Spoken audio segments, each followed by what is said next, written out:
74 megawatt की बिजली तैयार बैठी है, 78 मेगावाट बिजली तैयार बैठी है पानी के ऊपर।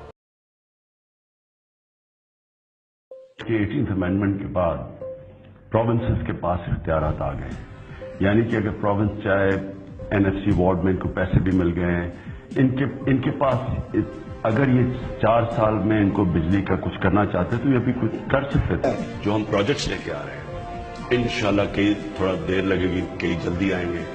मैं आपको ये बता दूं कि 5 सालों में खैबर पख्तूनख्वा बिजली बाकी पाकिस्तान को देगा।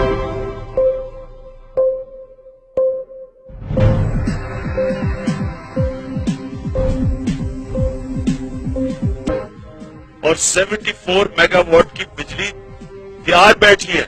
8 साल में नेशनल कौन को जादू है किसी के पास कि आप हाइडल पावर को नेशनल ग्रिड करते में सोचना चाहिए।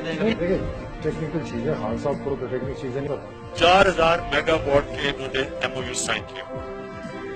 खा देना कागजात, कौन से एमओयूज हैं, कौन सी एग्रीमेंट्स हैं, किस चीज का उन्होंने कहा है, फाइनेंशियल क्लोजर कितने प्रोजेक्ट के ऊपर उन्होंने दिया।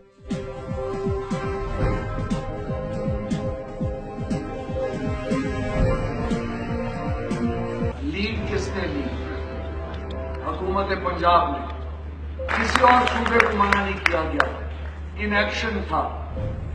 पंजाब के मुकाबले में इनएक्शन था, उनको मुकम्मल इजाजत उस वक्त भी थी, आज भी है। अगर एक शख्स न होता जो मेरे भाई भी हैं, दोस्त भी हैं और उनसे बढ़कर जेब के साथी हैं, नवाज शरीफ साहब, ये मंसूबे कभी मुकम्मल ना होते।